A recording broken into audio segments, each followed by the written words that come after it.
तो वहीं प्रदेश में नवरात्र के पहले दिन बाजार और ग्राहक दोनों को फेस्टिवल सीजन की सौगात मिली है।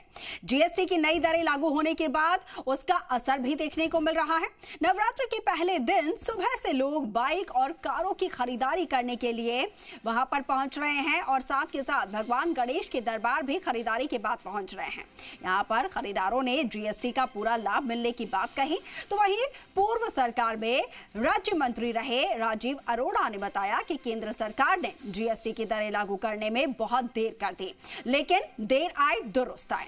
जीएसटी की नई दरों से आमजन को लेकर देश की अर्थव्यवस्था की भी यहां पर बात कही गई और कहा कि अर्थव्यवस्था भी इससे बढ़ेगी। तो वहीं जी मीडिया संवाददाता दामोदर प्रसाद ने राजीव अरोड़ा और लोगों से खास बातचीत की, आपको भी सुनवाते हैं। देश प्रदेश में आज से जीएसटी की नई दरें लागू हुई है और नई दरों को लेकर कितना आम जन को फ़ायदा पहुंचेगा इसको लेकर भी हम बात करेंगे। साथ ही क्योंकि जो पूर्व सरकार के राज्य मंत्री रहे हुए हैं राजीव अरोड़ा जी, उनसे बात करेंगे क्योंकि आज उनका जन्मदिन भी है। तो जन्मदिन उनका आज देश में नई जीएसटी की नई दरें लेके आया है। तो यानी आज उन्हीं से बात करते हैं। सर, जन्मदिन की बहुत बहुत बधाई आपको। धन्यवाद। और सरकार ने भी अब जीएसटी की नई दरें आज से लागू कर दी। इसका प्रभाव या इसका इफेक्ट आम जन को कैसे मिले, कितना फायदा होगा, इसको लेकर देखिए, हमारे यहाँ एक कहावत है, जस्टिस डिलेड जस्टिस डिनाइड। मतलब यह है कि न्याय समय पे नहीं मिला तो उसका महत्व खत्म हो जाता है।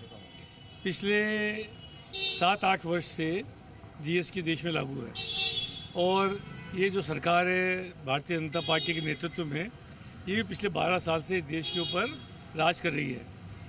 बहुत समय से हम सब लोगों की मांग थी कि ऐसी चीज़ों पे जो कि सामान्य जन के लिए सारे समय काम आती हैं, उनके ऊपर जीएसटी की दरें कम करनी चाहिए।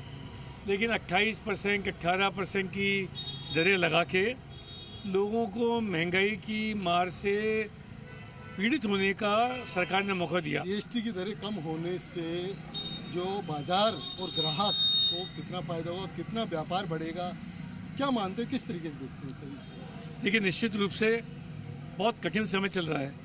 एक तरफ अमेरिका के जो राष्ट्रपति हैं वो निर्यातकों पे टैरिफ लगा रहे हैं। कल उन्होंने H1B वीज़ा के ऊपर आपने देखा $1 लाख की फीस लगा दी है।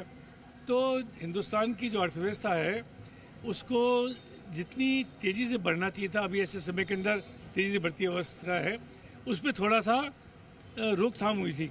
मुझे लगता है कि अब आने वाले समय के अंदर माँ लक्ष्मी की कृपा होए, दुर्गा माता की कृपा होए, तो आने वाले समय के अंदर व्यापार अच्छा चले, कार की बिक्री बढ़ रही है, एसी की बिक्री बढ़े, लोग बागों के जेब के अंदर पैसा आए और आने वाला समय देश के लिए अच्छा हो, ये शुभकामनाएं हैं।